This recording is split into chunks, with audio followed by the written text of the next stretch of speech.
Oh, good morning, Fred Trump. Well, shoot, it's not that bad actually, but this might be a little bit better, a little bit more light.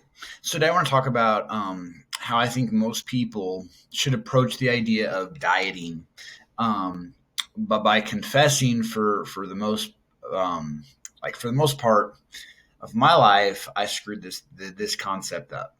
Okay, the idea of dieting. So when I was younger and I was walking around at 308 pounds, it was no secret that I thought I needed to lose weight. Okay.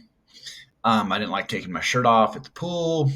Um, well, I mean, it was uncomfortable, when I saw myself in photos or in the mirror because I just kind of looked so big. But anyway, so when I decided after college to make it a priority to lose weight, I did what most people do. Okay. I went on a diet. And actually, I went on a lot of diets. Okay. And you know what they all had in common is they all worked. They were all successful for at least a little while. I'd drop down. Most of the time I'd get to my goal weight. And then, as most people can probably relate, I would yo-yo back up. And so essentially, like I said, can you guess what happened? I just told you I couldn't sustain them. I didn't have the willpower to say no to carbs forever.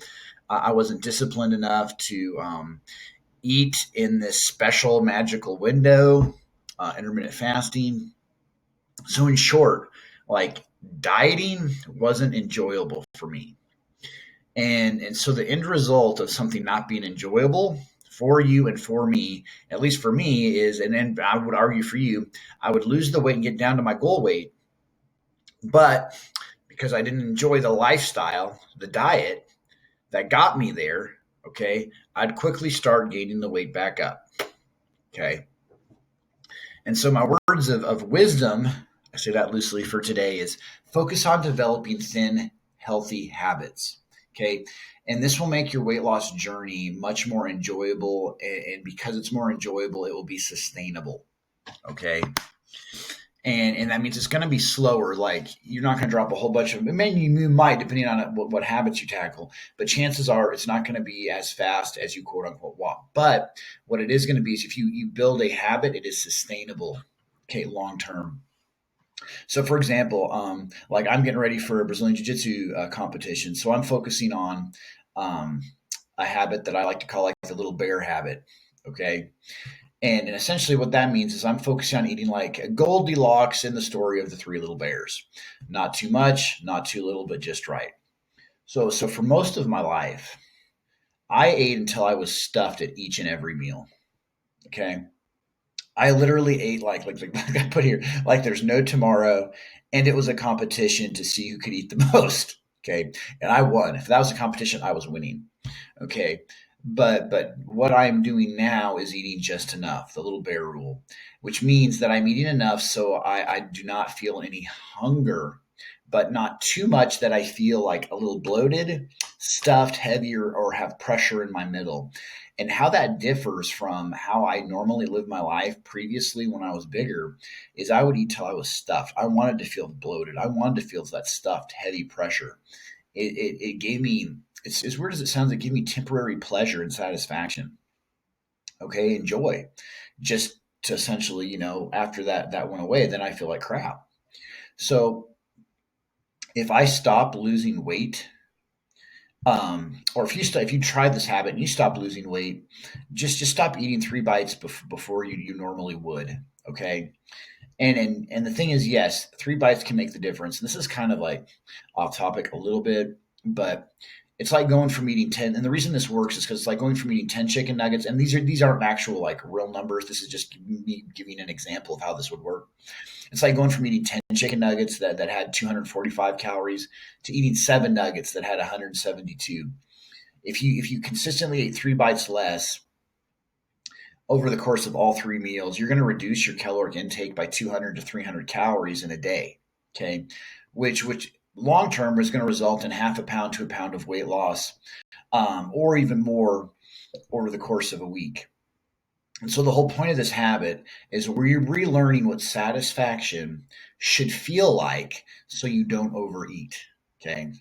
So satisfaction isn't feeling stuffed, bloated, because that's what I taught my brain. right? And so this habit is I'm reteaching it and I've retaught it what it means to be quote unquote satisfied, right? And that was a hard habit for me to develop and to learn, but is very essential to not only losing the weight, but doing it in an enjoyable manner so that it's sustainable long term. Okay.